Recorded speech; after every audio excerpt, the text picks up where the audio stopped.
B J P ഒരു fascist ഭരണ സംവിധാനമാണ് ഇന്ത്യയിൽ നടപ്പിലാക്കുന്നത്. ഇവിടെ നടത്തിക്കൊണ്ടിരിക്കുന്ന മതനിരപേക്ഷതയെ തകർക്കലാണ്, ജനാധിപത്യത്തെ തകർക്കലാണ്. ബി ജെ പി അധികാരത്തിൽ വരുന്നത് ഇന്ത്യൻ ഭരണഘടനയെ തന്നെ അട്ടിമറിക്കാനാണ്.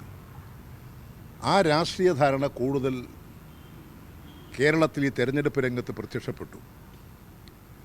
പാലക്കാട് കാണാൻ കഴിഞ്ഞിട്ടുള്ളത് ബി ജെ പിയുടെ അതിനകത്തുണ്ടായിട്ടുള്ള വലിയ ചേരിതിരിവ്. അതിൽ അവിടെ മത്സരിച്ച സ്ഥാനാർത്ഥിയുടെ ചേരിക്കെതിരായിട്ടുള്ള ചേരിയെ പൂർണ്ണമായും പല വഴികളിലൂടെ യു ഡി എഫ് സ്വാധീനിച്ച് വോട്ടാക്കി മാറ്റിയിട്ടുണ്ട്. യു ഡി എഫിന് പാലക്കാട് മുൻകൈയല്ല ഉണ്ടായിട്ടുള്ളത്. B J പിക്കകത്തുണ്ടായിട്ടുള്ള split,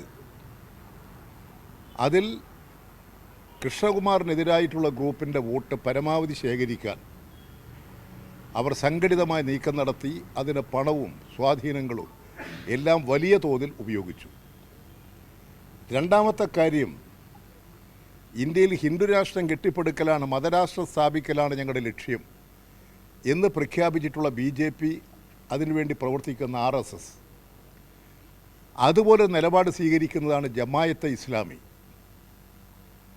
Jamaat-e Islami പറയുന്നത് ഇന്ത്യയിൽ മുസ്ലിം രാഷ്ട്രം കെട്ടിപ്പടുക്കുക, ഇസ്ലാമിക രാഷ്ട്രം. ആ ജമായത്തെ ഇസ്ലാമി അതിനുവേണ്ടി പ്രവർത്തിച്ചുകൊണ്ടിരിക്കുന്ന SDPI, അവരുടെ വളണ്ടിയർ വിഭാഗമായ പോപ്പുലർ ഫ്രണ്ട്, ഇതെല്ലാം യു ഡി എഫിനോടൊപ്പമല്ലേ? എല്ലാ വർഗീയ ശക്തികളെയും കൂട്ടുപിടിച്ചു. മതനിരപേക്ഷതയുടെ കേരളത്തിൻ്റെ മുഖത്തെ വികൃതമാക്കി. ആ വികൃത മുഖത്തിൽ നിന്ന് വർഗീയതയെ ഉപയോഗപ്പെടുത്തി വോട്ട് നേടിയത് കരുത്തല്ല, ദുർബലതയാണ്. അതിനെയാണ് രാജ്യത്തിലെ ജനങ്ങൾ ചെറുത്ത് തോൽപ്പിക്കേണ്ടത്. കോൺഗ്രസ് സ്വീകരിച്ചുകൊണ്ടിരിക്കുന്ന ഈ വർഗീയ പ്രീണന നയം, അത് ന്യൂനപക്ഷ വർഗീയതയാകട്ടെ ഭൂരിപക്ഷ വർഗീയതയാകട്ടെ, ഈ വർഗീയതയെ ചെറുത്ത് മതനിരപേക്ഷത കാത്തുസൂക്ഷിക്കുക എന്ന മഹത്തായ നയത്തെ ദുർബലപ്പെടുത്തുകയാണ് ഈ തെരഞ്ഞെടുപ്പിൽ കോൺഗ്രസ് UDF ചെയ്തിട്ടുള്ളത്.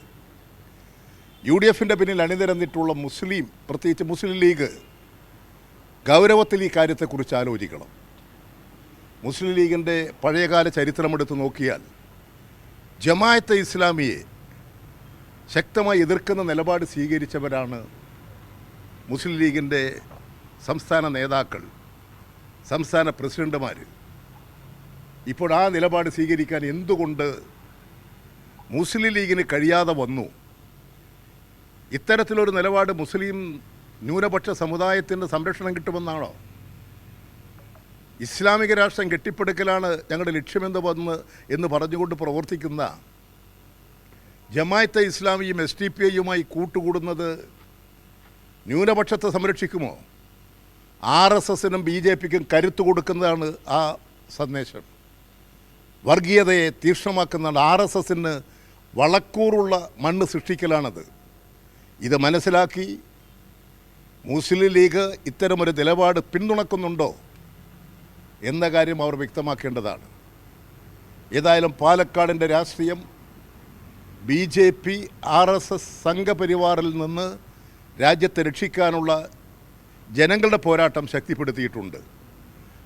ന്യൂനപക്ഷ ഭൂരിപക്ഷ വർഗീയതയെ പ്രീണിപ്പിച്ച് വോട്ട് നേടി വർഗീയതയെ ഇളക്കിവിടുന്ന, രാജ്യത്തെ ശിഥിലീകരിക്കുന്ന UDFിൻ്റെ നയങ്ങൾക്കെതിരായി കൂടുതൽ ജനങ്ങൾ ചിന്തിക്കും, പ്രവർത്തിക്കും. അതാണ് പാലക്കാടിൻ്റെ രാഷ്ട്രീയം നൽകുന്നത്. ഇപ്പോൾ ഇന്ത്യയിൽ 2 സംസ്ഥാനങ്ങളിൽ നിയമസഭാ തെരഞ്ഞെടുപ്പ് നടന്നു. ബോംബെയിലും ജാർഖണ്ഡിലും. മഹാരാഷ്ട്ര ജാർഖണ്ഡ് തെരഞ്ഞെടുപ്പ്. ജാർഖണ്ഡിൽ കനത്ത തിരിച്ചടി കൊടുക്കാൻ BJPക്ക് കനത്ത തിരിച്ചടി കൊടുക്കാൻ BJP ഇതര പാർട്ടികൾക്ക് സാധിച്ചു. അതൊരു വിശാലമായ ഐക്യം വളർന്നു വന്നതുകൊണ്ടാണ്. എന്നാൽ മഹാരാഷ്ട്രയിൽ അത്തരമൊരു വിശാലമായ ഐക്യം ദുർബലപ്പെടുത്തി. അതിൽ കോൺഗ്രസിൻ്റെ നയം ഒരു ഘടകമാണ്. ഇന്ത്യയിൽ ഇപ്പോൾ സംഭവിച്ചുകൊണ്ടിരിക്കുന്നത് കോൺഗ്രസ് സ്വീകരിക്കുന്ന നയം BJP വിരുദ്ധ ശക്തികൾക്ക് കരുത്ത് നൽകുന്നതല്ല. ഹിമാചൽ പ്രദേശിൽ BJP അധികാരത്തിൽ വന്നത്, രാജസ്ഥാനിൽ BJP അധികാരത്തിൽ വന്നത്, BJP അധികാരത്തിൽ വന്നത് കോൺഗ്രസിൻ്റെ നിലപാട് കൊണ്ടാണ്. BJPക്കെതിരായി പ്രവർത്തിക്കുന്ന പാർട്ടികളെ ദുർബലപ്പെടുത്തുകയാണ് കോൺഗ്രസ് ചെയ്യുന്നത്. ഡൽഹിയിൽ ആം ആദ്മി പാർട്ടി, അതുപോലെ തന്നെ പഞ്ചാബിൽ ആം ആദ്മി പാർട്ടി, ഇവരെ തോൽപ്പിക്കാനല്ലേ ശ്രമിച്ചത്. മഹാരാഷ്ട്രയിൽ കമ്മ്യൂണിസ്റ്റ് പാർട്ടി ചെറിയ പാർട്ടിയാണ്, പക്ഷേ ഞങ്ങൾക്ക് ചെറിയ സ്വാധീനമുള്ള മേഖലകളിൽ രാഷ്ട്രീയം ജനങ്ങൾക്കിടയിൽ പ്രചരിപ്പിക്കാൻ കമ്മ്യൂണിസ്റ്റ് പാർട്ടി മാർക്സിസ്റ്റ് സ്ഥാനാർത്ഥികൾ നിർത്തി ശക്തമായ രാഷ്ട്രീയ ക്യാമ്പയിൻ നടത്തി പരമാവധി BJP വിരുദ്ധ ശക്തികളെ യോജിപ്പിക്കാൻ, BJP വിരുദ്ധ വോട്ടുകൾ ഒന്നിപ്പിക്കാൻ CPM സംസ്ഥാനത്ത് കഴിയുന്നത്ര പരിശ്രമിച്ചു. പക്ഷേ തള്ളിക്കളഞ്ഞ ആ മനോഭാവത്തിൻ്റെ ഫലമാണിപ്പോൾ വർഗീയ ശക്തികൾക്ക് കൂടുതൽ കരുത്ത് പകരാനുള്ള സാഹചര്യം മഹാരാഷ്ട്രയിൽ ഉണ്ടായിട്ടുള്ളത്. അതുകൊണ്ട് ഇന്ത്യൻ രാഷ്ട്രീയത്തിൽ RSS സംഘപരിവാർ BJPയുടെ വർഗീയതയ്ക്കെതിരെ മതനിരപേക്ഷത ശക്തിപ്പെടുത്തണം. മതന്യൂനപക്ഷ സംരക്ഷണത്തിന് ഒരു വർഗീയതയ്ക്ക് മറ്റൊരു വർഗീയതയല്ല പരിഹാരം, മതനിരപേക്ഷതയാണ്. ന്യൂനപക്ഷ സംരക്ഷണം ഉറപ്പുവരുത്താൻ മതനിരപേക്ഷതയാണ് ഉയർത്തിക്കൊണ്ടുവരേണ്ടത്. അതിനു വേണ്ടിയിട്ടുള്ള വിശാലമായ ഐക്യം വളർത്തിയെടുക്കാൻ ഈ 3 ഉപതെരഞ്ഞെടുപ്പുകളും പ്രേരകശക്തിയായി തീരും എന്നാണ് ഞാൻ പ്രതീക്ഷിക്കുന്നത്.